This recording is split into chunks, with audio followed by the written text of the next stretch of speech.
Good morning, everyone. Thanks for being here today. Our next speaker is Michael Levy with Lightwave Logic. Take it away, Michael. All right, thank you. So for the next 25 minutes, I'm going to give an update on Lightwave Logic, and we'll get started. So we're a public company, so a safe harbor slide. In general, we're really excited.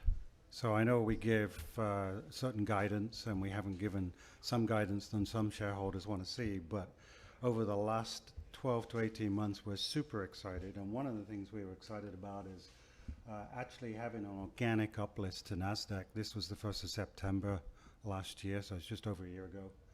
And we didn't do any reverse splits. We didn't use any iBankers. We didn't raise any money, so that we just slid on up from the OTC to the NASDAQ, which was a fun day. And they sent us this a few weeks ago saying we had a 1-year listing anniversary. So that's been great. So from our standpoint, being on the NASDAQ, being on the majors, that's allowed us to put a universal shelf in place of 100 million last year. So we're working through that a little bit. But in terms of my talk, 4 main things here, 4 takeaways. What we have, our technology is polymers. I think most of you know what polymers are. I mean, one way of looking at polymers is looking at this screen. We have OLEDs in this screen, organic LEDs. Those are polymers that send out light. The polymers we have switch and modulate light, so they don't actually put any light out. They just manipulate light. Our technology is ultra fast and ultra low power, and we are positioning the company to have polymers become ubiquitous, just like OLEDs, just like organic LEDs. That's our goal. Polymers are foundry compatible, and so you can run polymers on silicon wafers in big silicon foundries. And so the outline of this talk is a little bit about what we do, some of the markets, some target markets, some of our core competencies, business strategy, IR leadership, and then I'll summarize. So what we do is we solve a problem on the internet. We actually increase the speed of data, and we actually reduce the power. In doing that, we create our own materials that are unique, and our materials switch light really quickly. And so it's much faster than liquid crystal displays. If you think about a liquid crystal display, you modulate light, you apply a voltage or a field. Polymers do it a lot faster and a lot lower power. And they're similar to OLEDs, as I mentioned. Our polymers are used in devices called modulators that manipulate and switch the light. They're really small, so they can fit in tiny boxes, tiny engines. And they're transformational. They have the performance headroom that's going to take us at least a decade. And so when you start comparing the performance of semiconductors versus polymers, polymers are actually have that performance. They have huge bandwidths, which is a technical term, but they can go very, very fast. And they can operate at less than a volt, which is super low power. We can integrate other devices with them. So it's not just polymers on their own. You can integrate other optical devices, as well as lasers and waveguides and things. And so in terms of the market dynamics, this is a chart by the Ethernet Alliance. If you look at the vertical there, it's got link speed on the vertical, which is data rates. And then you've got decades on the horizontal. And you can see there it plots a number of different curves that go to the upper right-hand side of the box. And that basically is, as you look out for the next decade, these groups are really looking to how do you get to really high speed. And a lot of folks are actually using tricks like parallel lanes. Instead of doing it in a single lane, they have to multiplex their signals in many lanes. And really that red arrow is pointing towards a single lane. And if you look at the comment by the Ethernet Alliance, I don't know, is there a laser on this thing? Doesn't work. You can see the single lane is the holy grail challenge. And in order to do that, you've got to have very fast optical devices like modulators. And so we are actually addressing the holy grail of what these guys plot in terms of the decade roadmap of what's expected in optical networking. And to do a single lane, you have to have faster optics, and that's what we have with our polymers. And in fact, if you look at some of the trends you're seeing, if you look at the red boxes, that's the power consumption by data centers. You can see that's rising pretty quickly, and it's on a pretty bad trajectory. If you look at the blue boxes, that's the traffic increase on the internet. That's also going up pretty quickly too. These are major challenges for the data centers and the hyperscalers. So power is growing exponentially with increased traffic levels. It really is the Achilles heel when you talk to these folks. These folks are saying, we've got to find solutions that got lower in power. You have to solve that. And so we're sitting here with a technology that does that. So what are the target markets? So this is a complicated graph. I've just outlined in red what the optical transceivers looks like in a decade. And you can see those are big numbers. And you can see on the horizontal in the green, you're seeing all the different fiber-based opportunities. So those are fiber communications, high-performance computing, data center interconnect, 5G systems. These are areas where you have fiber interconnect.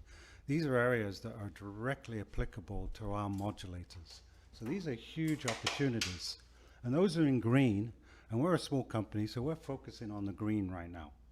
Now, if you look below the green, you see these horizontal markets there: display, automotive, LiDAR, sensing.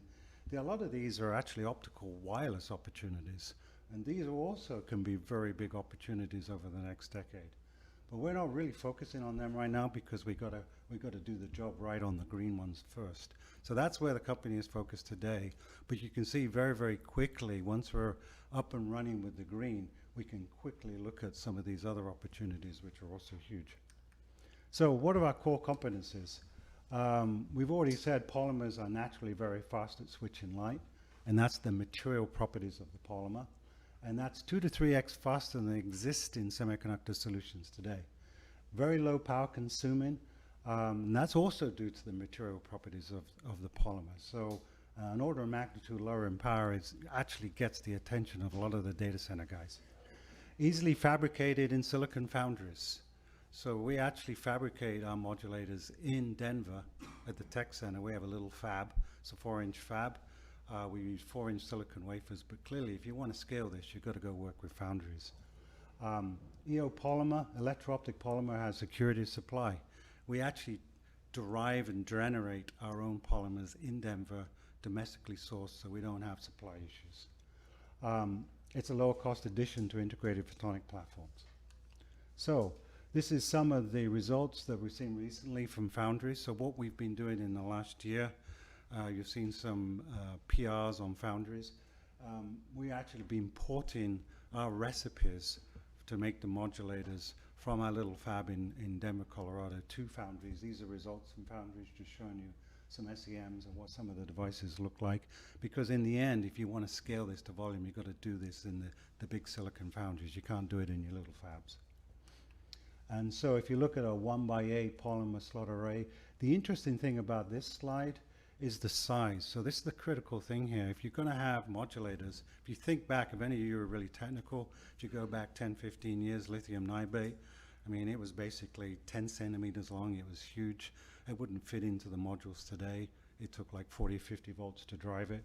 The size of these, if you have an array of 8 of them, is 1 millimeter by 9 millimeters.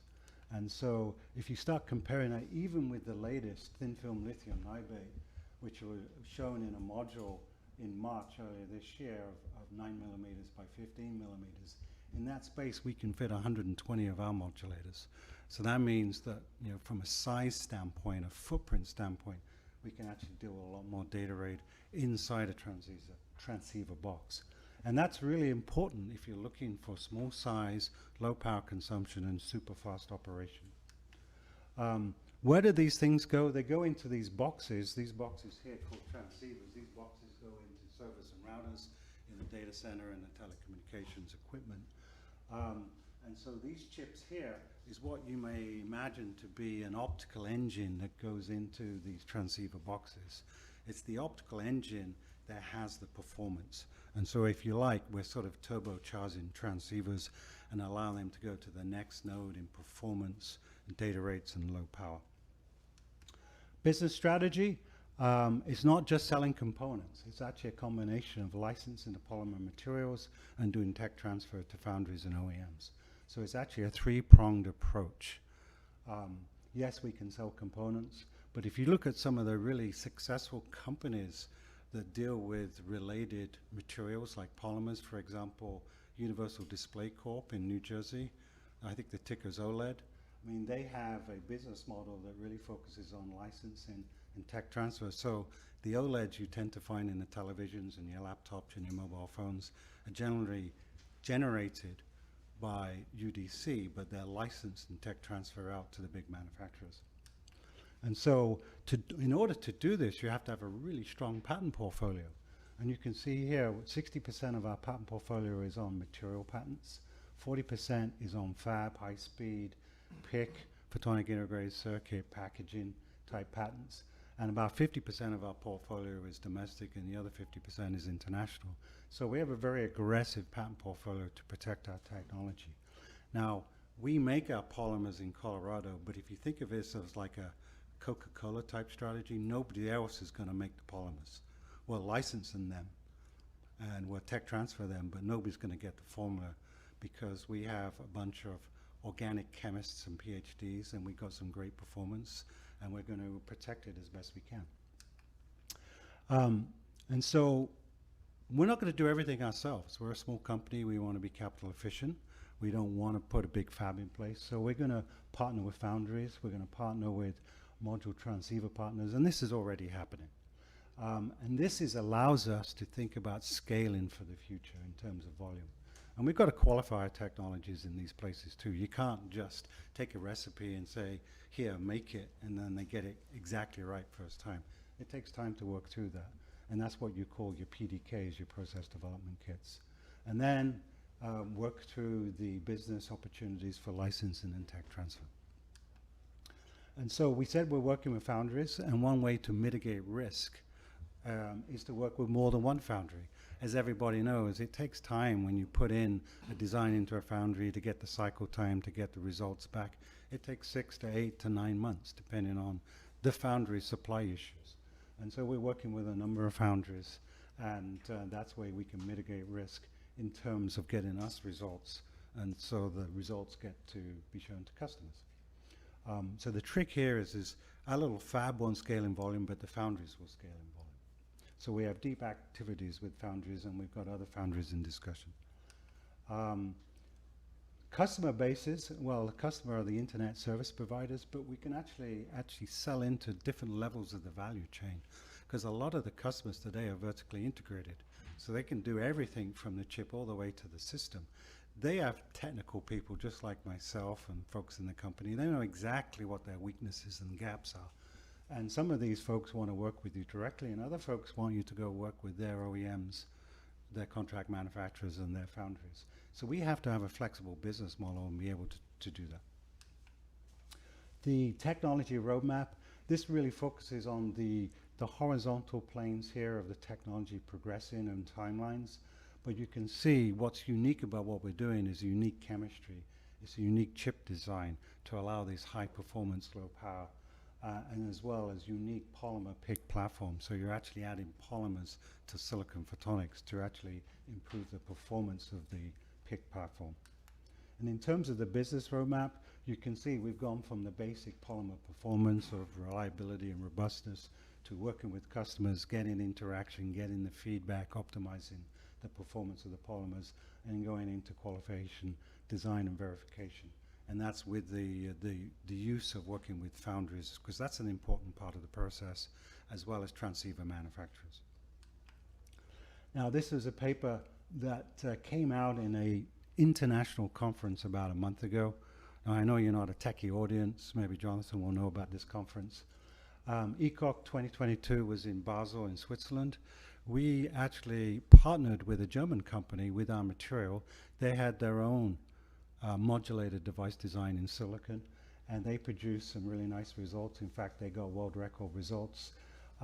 Super high speed with low bit error rates, good stability and reliability, which is in this graph, which you can't read, and I can't even read it from here, and super high performance with drive signals less than 1 volt. That means you can drive the modulators directly from silicon. You don't have to have driver chips. So that actually saves the customer cost in terms of ICs. And so this type of work really got a lot of really good feedback, a lot of techies in the audience, a lot of potential customers in the audience. So this was really nice. But what does this actually show? This shows that our material has really high performance. It doesn't matter who makes the devices. And so you put our material in a device and you get this type of performance. This is their device, this is not our device. This just shows you third-party review is really important to show you the potential of this type of material. In fact, another company at the same conference, this company in Switzerland called Polariton, also used our material. Our material is where the yellow bit is here, the yield modulator. They did some other work. They did a plasmonic link, but they used our modulators for the transmit side to actually develop a world record plasmonic link at the conference too. And these were 2 post-deadline papers. And so when you see your material being used by other companies just to achieve world records, it does tell you that the material has good future-proofing and good performance in terms of implementation into the optical internet. And so this type of thing is really good to see, and this really supports our business plan in terms of manufacturing this stuff in volume. And then in terms of leadership, a couple of slides here. This is the board. It's the top 6 people. We just brought on John Ziskind, who's our VP of Engineering. He's been in silicon photonics and optical networking for the same time as I have, because we worked together at Bell Labs way back in the 80s. We've got Craig, who just joined the board earlier this year, who's one of the senior folks at Illumina, the genetic equipment company. And Craig's background is highly into optical networking. So you can see here, we've got Fred Liebenberger, who's one of the pioneers of optical switching and modulators back in the 1970s and 80s, and really drove lithium niobate. And so we've got an interesting and really deep technical team here, but we've also supplemented this with our technical advisory board. We have Joe, who was the CTO of Corning and DuPont at one point, who's a chemist, who has really good insight into chemistry.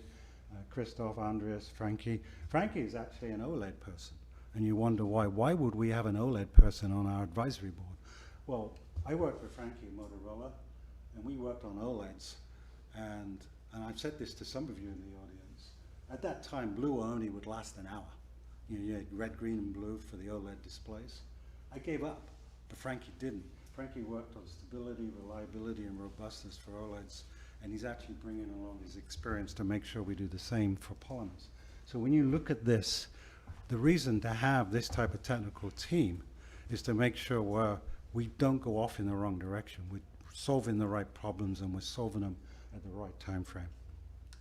And so to summarize real quick, so we have a whole bunch of different areas where we feel we have good, unique positions in the marketplace. We have great technology, we have a great patent portfolio, and we have a business model that is licensing and tech transfer in addition to selling components. And then I'll just go with the 4 takeaways I started with. And the first one is our polymers are truly unique and they're really high performance. Our technology is ultra fast and ultra low power. And that's really, really exciting. That's what folks want to see. And we are positioned not to have polymers become a product, but we want them ubiquitous. We want them everywhere, just like OLEDs. And that's why we're doing this. It's not just making a product, it's to get it everywhere. And you have to do that. To do that, you have to set up your volume, scaling at the foundries and the manufacturing to do that. And then the last one is that polymers are foundry compatible. I mean, when you put polymers down, they're in liquid form like photoresist. You can cure them in the standard ovens, you can do photoliths, you can dry etch them, you can wet etch them, you can put metal on them, you can use dielectrics with them. So it's all standard techniques. And so I just want to thank you. We're supported by MZ Group, and I'll finish with 3 words: unparalleled progress. We're definitely unique, and we definitely want the stuff ubiquitous. Thank you very much.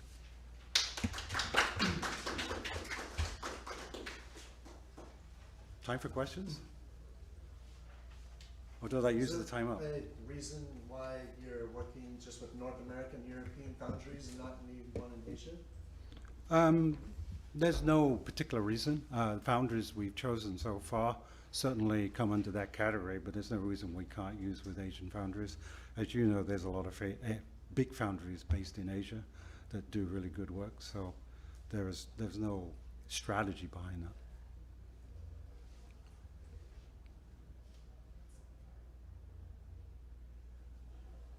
Yeah. What's the competitive challenger to you? Oh, so today, when you look at the internet or the optical network, you've got lasers and fiber optics all over the place, right? You know, there's lots of lasers, there's millions of lasers. In front of every laser, you have a modulator. Because lasers, you can't switch lasers that quickly. And so you have to modulate the signal. And today, we use semiconductors called indium phosphide and silicon. So, and lithium niobate are the three main semiconductors that are used today to do the modulating of those signals. What we have essentially is something that does this, at much lower power. So we can modulate much faster using the polymers at much lower voltage levels. But today the incumbent technology is semiconductors. And so I see the semiconductors, especially from the modulator standpoint, as a business that is sunsetting. And we're really getting to the extreme limits of their performance. In order for semiconductors to get even higher performance, they have to increase the voltage and make complicated structures.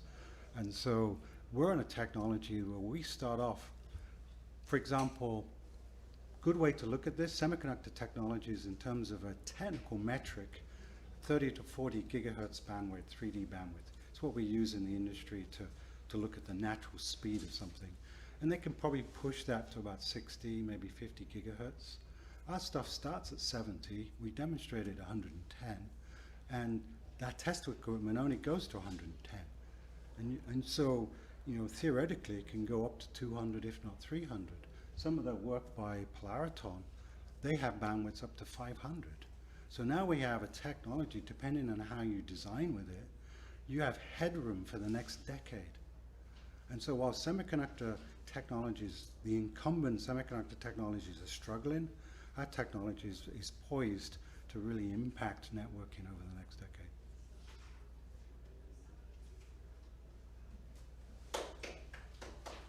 Well, thank you very much.